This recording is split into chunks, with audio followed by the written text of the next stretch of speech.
নমস্কার বন্ধুরা, প্রথমা কিচেনে তোমাদের সবাইকে স্বাগত। আর আমার আজকের রেসিপি তালের বড়া। তো এই তালের বড়া আমরা জন্মাষ্টমী, রাধাষ্টমী ছাড়াও কিন্তু ঘরোয়াভাবে তালের বড়াটা সবাই কিন্তু খুব পছন্দ করি। তো কিভাবে এই তালের বড়াটা আমি তৈরি করব সেটাই তোমাদের সাথে শেয়ার করব। তো দেখতে থাকো প্রতিটা স্টেপ। তো বন্ধুরা, আমি তালের বড়া করার জন্য এখানে একটা তাল নিয়েছি। আর এই তালের বড়া করার জন্য আমার যে উপকরণ লাগবে, এখানে আছে লবণ, আছে ময়দা, সুজি, চালের গুঁড়ো আর চিনি। তালটাকে প্রথমে একটু থেতলে নিতে হবে। থেতলে নিলে কিন্তু মুখটা এরকম খুলে যাবে, তালটা যেহেতু খুব পাকাও। তারপরে কিন্তু চারপাশটা একটু নরম করার জন্য কিন্তু এরকম করে নিতে হবে। তারপরে কিন্তু খোসাটা ছাড়াতে হবে। 3টে আটি বেরিয়েছে। আটিগুলো থেকে প্রথমে খোসাগুলো কীরকমভাবে ছাড়িয়ে নিতে হবে, একটু টান দিয়ে দিয়ে ছাড়াতে হবে।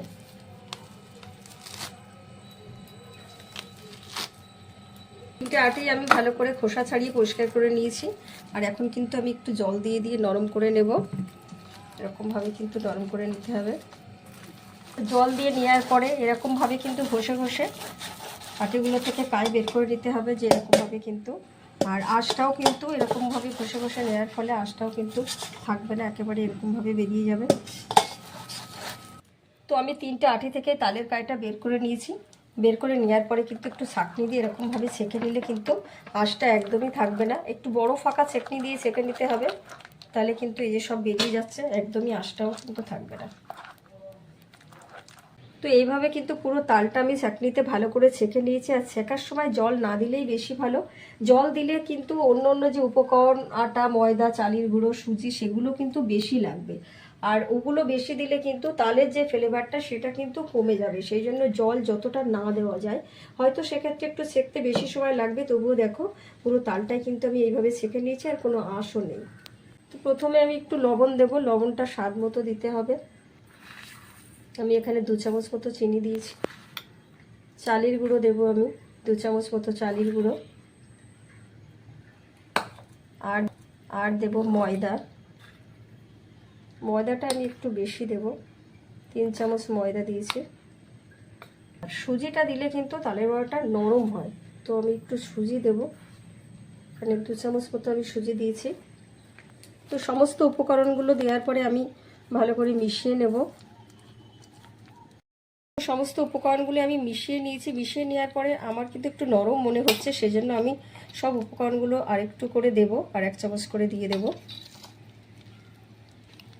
তোমরাও কিন্তু মাখার সময় দেখে নেবে, যদি খুব নরম মনে হয় তাহলে আরেকটু করে দিয়ে নেবে।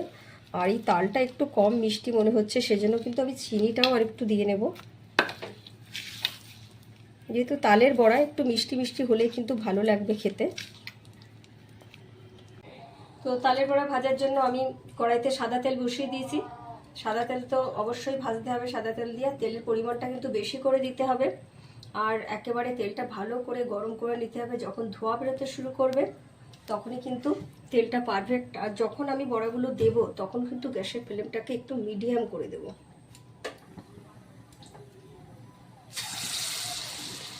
মিডিয়াম করে দিতে হবে, এই কারণে বড়াগুলো দিতে দিতেই কিন্তু পুড়ে যেতে পারে খুব হাইতে দিলে।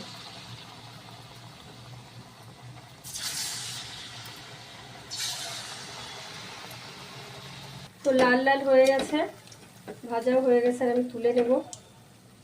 ঝাঁঝরি দিয়ে একটু তেল ঝরিয়ে তুলে নিতে হবে।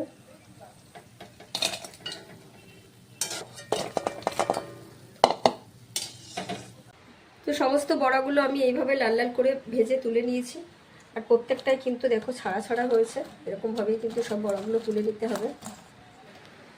তো এইভাবে তোমরা ঘরেই কিন্তু তৈরি করে নিতে পারো। প্রত্যেকটা স্টেপ দেখো একেবারে ঘরোয়া পদ্ধতিতেই তালের বড়াগুলো তৈরি করা হয়েছে। আর ভালো লাগলে লাইক কমেন্টস করো, আর আমার চ্যানেলটিকে সাবস্ক্রাইব করো। আর আমার সমস্ত ভিডিওর আপডেট আগে পেতে পাশে থাকা বেল আইকনটি অবশ্যই প্রেস করো। আর সবাই খুব ভালো থেকো, সুস্থ থেকো।